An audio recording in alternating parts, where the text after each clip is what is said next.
ஆமா மக்களே, இனிமே அவன் வாழ்க்கையில பிரியாணியே செய்ய மாட்டான். அந்த மாதிரி சம்பவம் பண்ணி விட்டாச்சு. என்ன ஏதுன்னு சொல்றேன், வீடியோ ஃபுல்லா பாருங்க. அதுக்கு முன்னாடி பேஜை ஃபாலோ பண்ணிக்கோங்க. நம்ம நண்பர் புதுசா ஐபோன் 17 வாங்கி இருந்தாப்ல, அதுக்கு ட்ரீட் தான். கடைக்கு போனா நிறைய செலவாகும் சொல்லி வீட்லயே செஞ்சு சாப்பிடலாம்னு ஒரு பிளான் போட்டோம். அதுலதான் தன்வஸ் வாய் விட்டு மாட்டிக்கிட்டான். அவன் செய்யற பிரியாணி நல்லா இல்ல, இனிமே வாழ்க்கையில பிரியாணியே செய்ய மாட்டேன்னு சொல்லியிருக்கான். நான் செய்யற கிரேவியா அவன் செய்யற பிரியாணிங்கிறதான் போட்டியே. ரெண்டு பேருக்கு நடுவுல தான் போட்டியே.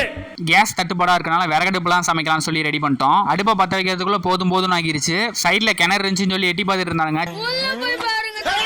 அப்படியே பிரியாணிக்கு தேவையான எல்லாத்தையும் ரெடி பண்ணி சமைக்க ஆரம்பிச்சிட்டான். எனக்கு விறகடுப்பு பத்த வைக்க தெரியல, இன்னொரு தான் பத்த வச்சு தந்தான். பாட்டு போட்டுட்டே சமைச்சதுனால சரியான வைபு. நான் டான்ஸ் ஆடிட்டு இருந்தேன். நான் ஆடுறத பார்த்துட்டு இவனுங்கெல்லாம் ஒரு பக்கம் ஆடிட்டு இருக்கானுங்க. வைபு கொஞ்சம் ஓவர்ஃப்ளோ ஆகி சூடா இருந்த கரண்டியை காலிலே போட்டா மக்களே. எப்படியோ கால் தப்பிச்சிருச்சு. அதுக்கப்புறம் ஒரு ஐட்டம் சாங் போட்டு ஆடுவோம் பாருங்க, ஒரு ஆட்டம். நல்லா தான் ஆடிட்டு இருந்தாங்க, பார்த்தா அடிச்சுக்கிறானுங்க மக்களே திடீர்னு. 90% சமைச்சு முடிச்சாச்சு. இதுல எது பிரியாணி கிரேவின்னு கண்டுபிடிக்கிறவனுக்கு லைஃப் டைம் செட்டில்மெண்டா. சமைக்க திருடி திங்கிறானுங்க மக்களே. நம்மளதான் ஏமாத்துறான்னு பார்த்தா வாயிலா ஜீவனி ஏமாத்துறா மக்களே. இது என்ன பிரமாதம். இதோட ஸ்பெஷல் ஐட்டம் ஒன்று இருக்கு பாருங்க. திடீர்னு பார்த்தா பிஆர் மாதிரி பண்ண ஆரம்பிச்சிட்டான். திடீர்னு சுத்தி போட்டு கையில பிடிக்கிறான், சிலம்பு சுத்தறான், என்னென்னமோ பண்றான் மக்களே. அப்புறம் எல்லாம் அப்படியே சாப்பிட உட்காந்துட்டோம். போட்டியில யார் ஜெயிச்சா நீங்களே கேட்டு தெரிஞ்சுக்கோங்க. பிரியாணி நல்லா இருக்கா, கிரேவி நல்லா இருக்கா?